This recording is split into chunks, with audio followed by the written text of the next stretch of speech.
Hello বন্ধুরা, তোমরা কেমন আছো? আশা করি ভালো আছো। আজকে আমি এই হাঁসের ডিমের ঝোল রান্না করব। এই ডিমগুলোকে ভেজে নেব।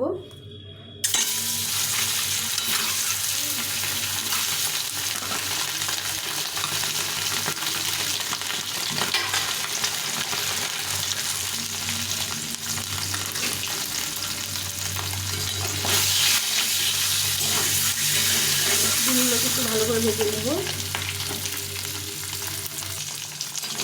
এই ডিমগুলো একটু করে ফাটিয়ে ফাটিয়ে নিয়েছি। হাঁসের ডিম ঝোলটা বেশি ভালো লাগে কারি থেকে।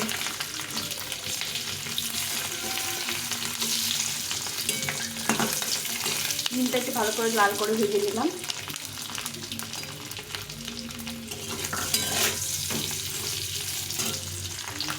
ডিমগুলো এই সাইড দিয়ে বেরিয়ে গেছে, ওর জন্য এটাকে ফাটিয়ে দিলাম না, এভাবে ভেজে দিলাম। সিদ্ধ করার সময় একটু কেটে কেটে গেছে।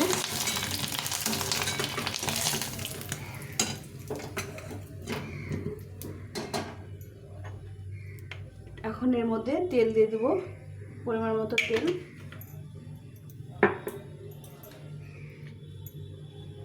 তেলটা গরম হচ্ছে।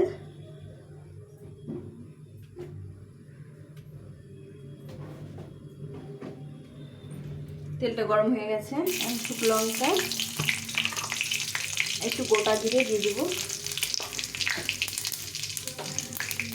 দিয়ে এই একবার পেঁয়াজ কুচি করে নিয়েছি, পেঁয়াজটাকে ভেজে নেব। পেঁয়াজটাকে একটু লাল লাল করে ভেজে নেব।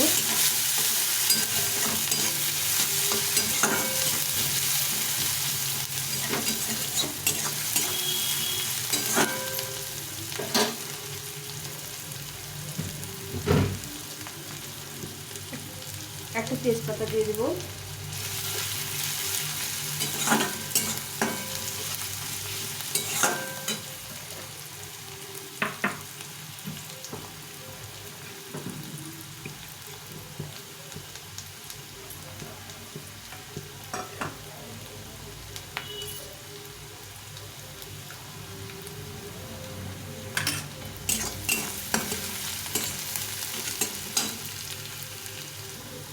পেঁয়াজটা ভাজা হয়ে গেছে, খুব একটা লাল করে ভাজবো না। এখন এর মধ্যে এই আদা জিরা লঙ্কা পেস্ট করে নিয়েছি, এটা দিয়ে দেবো। দিয়ে এটাকে ভালো করে একটু কষিয়ে নেব।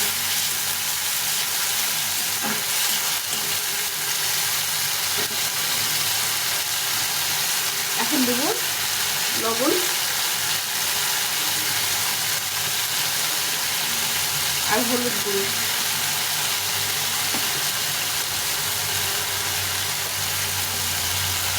আর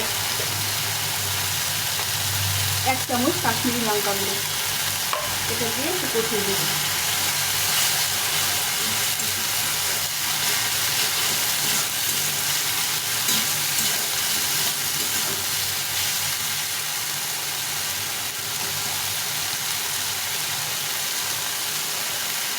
কষা কষা হয়ে গেছে।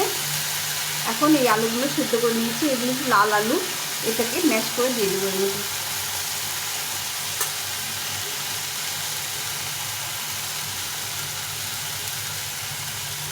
এই আলুগুলো কি আঠাটা হয়, খেতে খুব ভালো লাগে। এখন এই আলুগুলোকে ভালো করে মশলার সঙ্গে কষিয়ে নেব।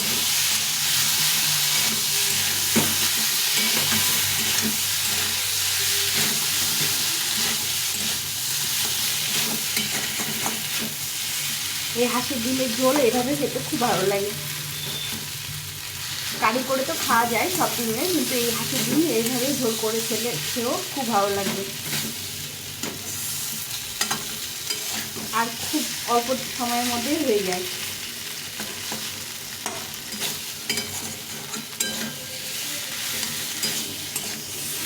আলুটাকে ভালো করে কষিয়ে নিব। এই আলুটাকে ভালো করে কষিয়ে নিয়েছি। খুব আঠা আঠা আলুগুলো, এই আলুগুলো দিয়ে ডিমের ঝোল খেতে খুব ভালো লাগে। আলুগুলো ছোটো ছোটো হয় আর আঠা আঠা।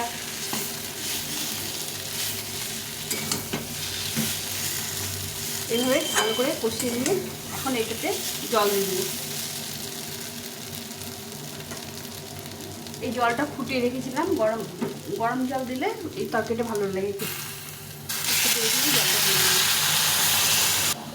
একটু ঝোল করবো বলে জলটা একটু বেশি পরিমাণ দিয়েছি।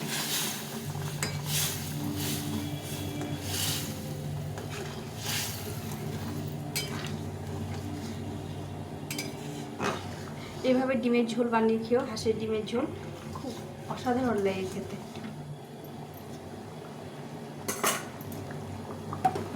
আর সামান্য একটু জল দিয়ে দেবো। এখন ঝোলটা ভালো করে একটু ফুটে গেলে ডিমটা দিয়ে গরম মশলা দিয়ে নামিয়ে দেবো।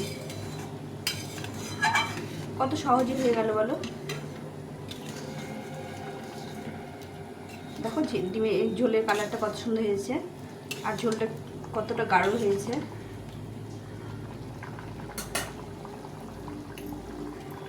এখন ডিমগুলো ছেড়ে দেবো। ডিমগুলো দেখো সিদ্ধ করার সময় ভেঙে গেছিলো, যার জন্য আমি এটা ফাটিয়ে দিইনি।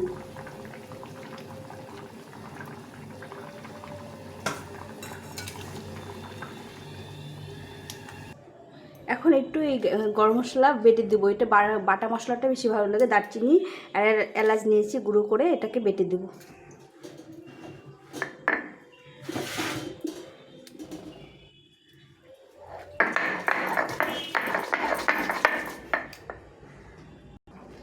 এই গরম মশলাটা বাটা হয়ে গেছে, এখন উঠিয়ে দেবো।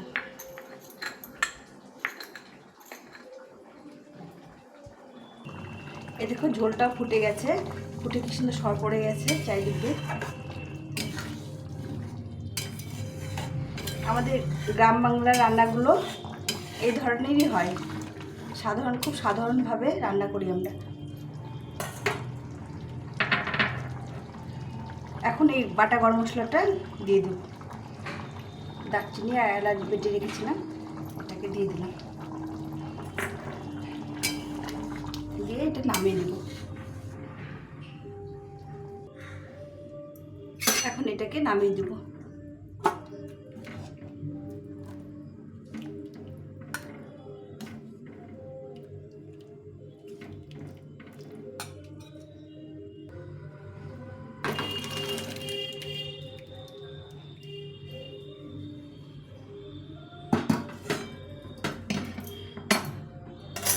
হ্যালো বন্ধুরা, রেসিপিটা কেমন লাগলো অবশ্যই কমেন্ট করে জানিও। ভালো লাগলে লাইক শেয়ার সাবস্ক্রাইব করে পাশে থেকো। এইভাবে কারা কারা ডিমের ঝোল খেয়েছো অবশ্যই কমেন্ট করে জানিও। এই আমার ডিমের ঝোল হয়ে গেছে।